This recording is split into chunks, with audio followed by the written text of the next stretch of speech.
Murder?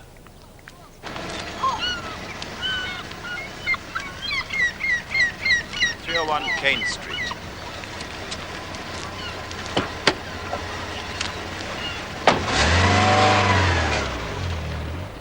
You are Gladys Dorothy Christine Moon of number 2 The Stade, Folkestone, practicing as a professional clairvoyant and astrologer.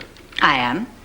And you are aware of the complaint being made against you by the plaintiff, Mr. Dermot Smallbone, that you did on a number of occasions, while conducting a radio phone-in program known as Radio Stars, give certain personal advice to his wife, Mrs. Jacinta Jane Smallbone, thus holding her husband up to public ridicule. I understand. And I also heard that he's Gemini rising with the sun in Capricorn, and I know she's Aries rising with the sun in Libra, and in marriage, that's fireworks. Mrs. Moon, you must answer any questions concisely. No doubt your astrological assessments are fascinating, but inappropriate in a court of law. Mr. Reddington? Thank you, my lord. Not least for the timely warning to the defendant. My lord, my client has brought this action against Mrs. Moon not only to protect his own good reputation and marital status, but also, he believes, to protect others from the dubious effects of zodiacal charlatanism.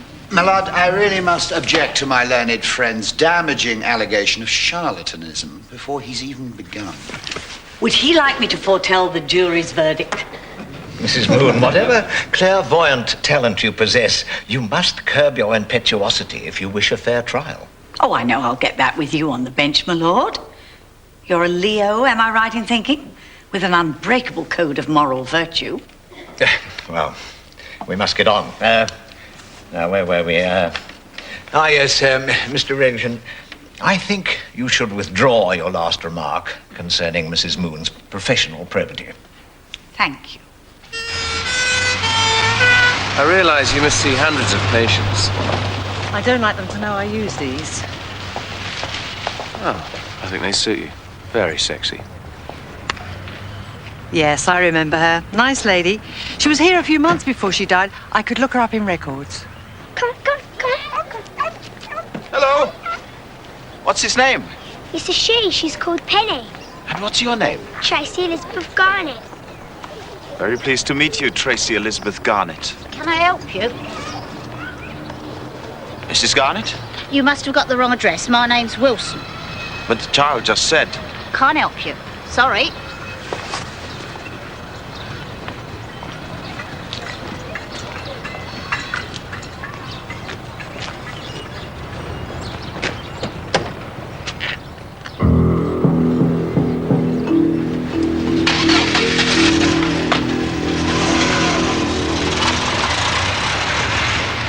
Gary Naylor? Yeah, he's back in Folkestone. What? Colin! Relax, Joe. He's in a coffin. This isn't one of your mystical moments, is it?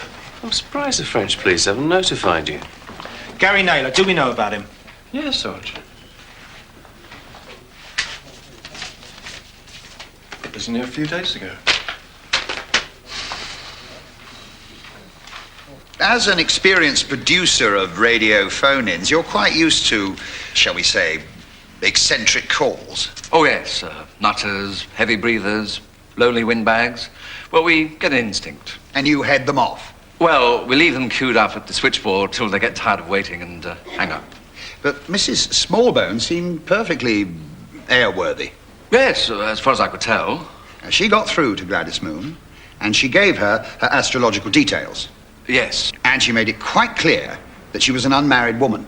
Well, she didn't say she wasn't. I have a tape here of both calls. Perhaps we could hear some of it. Oh, certainly. And the next caller on the line is Jacinta. Good morning, Jacinta. What can I do for you?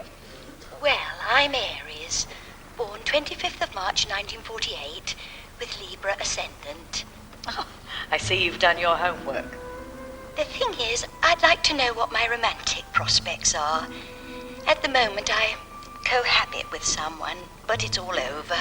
At least it is for me, and I keep wondering if there's anyone else in the future. Of course.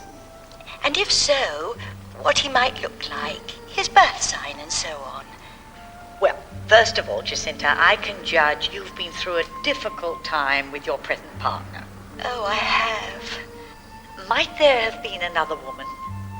A secretary, perhaps? You're absolutely right. His secretary at his office at New Romney. Do you seriously expect me to swallow a story like that? It's pure Mills and Boone. I can see Gladys buying it, but not you. He said he was paying his expenses out of Legion funds. Does the name Kevin Garnett mean anything to you? No. Why should it? It's just another statistic. We found Kevin's body washed up on the shore with his head caved in. He'd obviously been dumped in the sea.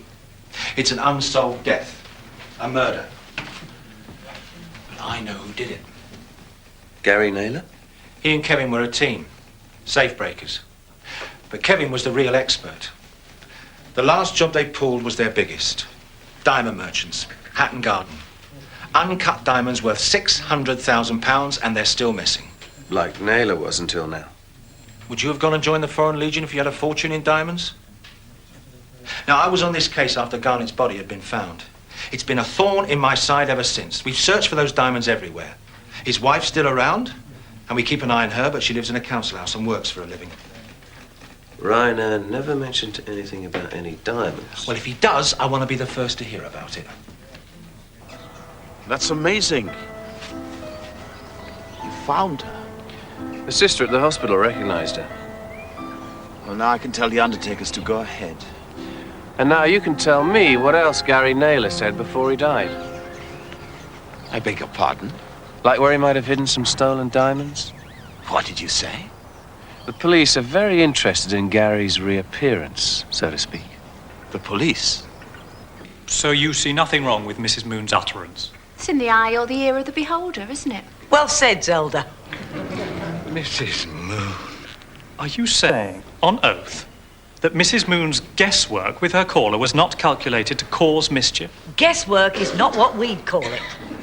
That's right. Gladys was going by star signs and planetary aspects, so naturally her solar synthesis was... Yes, we've heard all about that. I'm asking you a question. Was she or was she not in danger of defamation in her reference to infidelity? She was hinting at mischief by somebody else. She saw it in the chart and passed it on in good faith. Maybe the prediction about the gentleman from overseas might come true. How's it going? It's okay. But I'd rather be on my way to Scotland. Not just yet, I'm afraid. Miss Lee, as a fellow seer, I believe you've known Gladys Moon for some considerable time. Quite a few years, yes. And she is highly regarded in her field, is she not? Of reputation second to none. The doyenne of divination. We all look up to her mature experience. She's known as the Queen of the South Coast. Why can't we go tonight? Plenty wish that they had. Unavoidable delay. Oh, Trevor. What are you up to now? Not me. It's Gerhard Reiner. Oh, the highest. Gladys is in for a surprise. Indeed. And her judgment. Cosmically very sound. So, what do you make of this alleged breach of confidentiality? Poppycock. I mean, it wasn't Gladys, was it? She said on the radio where her old man worked. I was going to tell you, just as soon as we found the cemetery. You mean we mightn't have tried to help? Yes, you would have thought there was something dishonest going on. Like getting your hands on stolen diamonds. All right. One night, Gary got very drunk. He told me everything. After they did the robbery, he and his partner laid low for a while. Then they met up again. Gary said on Kevin's own patch. Where he killed Kevin Garnett? No. Gary said it was an accident. They had an argument over the split and then a fight. Garnett fell and bust his skull. Gary panicked, hid the body, and then took the nearest escape route, the ferry to France. So that's what he meant about running away when I saw him in Boulogne. Sure, he intended to come back to England one day and recover the diamonds. So he hid them somewhere. Did he really ask to be buried next to his mother? No. That was an excuse to get leave and come to England. I think the sooner you unearth the diamonds and bury your friend, the better. And hand them over to the police? No.